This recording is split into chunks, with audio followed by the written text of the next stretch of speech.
Ano bang say mo dito sa ating kwento ng ating Heart Hunter? Okay, actually maganda na. This is the first time na talagang among sa mga searchy ng mga ng mga shows, ito yung first time na talagang napakaganda ng topic kasi in the first place, pag sinabi mong ganitong klaseng relationship before, parang it's always stigmatized na at ginajudge na hindi, naku, ano ba yan? Anong klaseng tao yan? Bakit ganyan, ganyan, ganito? Yes. Anyway, just to give you an insight sa history ng bisexuality, siguro hindi lang alam ng mga tao na since 1859, ito si Robert Todd, siya ang nag-term ng bisexuality.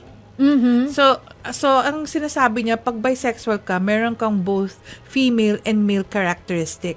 Physical. So, pwedeng may pagka-effeminate ka, may pagka-tomboyish ka. So, yun yung sinasabi niyang bisexuality. Pero it was only nung 1960s na talagang nag-start dito sa Pilipinas na ang sabi, ang tawag sa ganyan, silahis. Pwede sa babae, pwede sa lalaki. Pero tatandaan natin, no, pagdating sa bisexuality, hindi siya yung talagang napaka-gender specific tayo na heterosexual na babae lang or lalaki lang. Kumisan, pwede rin na sabihin natin na ang magiging partner natin pwede dun sa LGBT group. Pero hindi lahat. Nagkakaroon kasi ng confusion tayo pagdating sa pansexual at saka sa sa bisexual. Kaya nga ang sinasabi, it's either two or more na pwedeng you are attracted sexually, physically, or emotionally. Pero pagdating sa kung ano talaga yung preference mo, dun ka na isa-isa lang. Hindi yung pwedeng sabay-sabay lahat-lahat kukunin mo. Kaya mas structured siguro pag sinabi mo nating bisexual at saka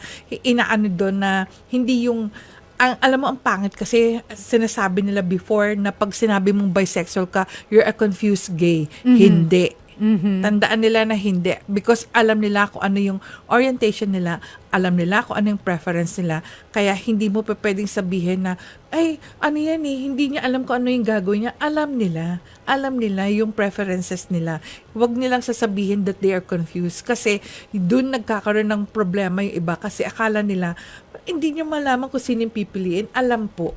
Tandaan nyo, all are humans. Pwede sabihin nila na kumisan tayo kahit babae tayo, na nagkakamali rin naman tayo ng pagpili sa kung sinong mamahalin natin. Totoo Pero yan. pagdating sa ganyan, when you talk about love, it has no gender. So, dapat tandaan natin na pagdating sa ganito, equal ang rights natin sa pagmamahal. Ganda nun!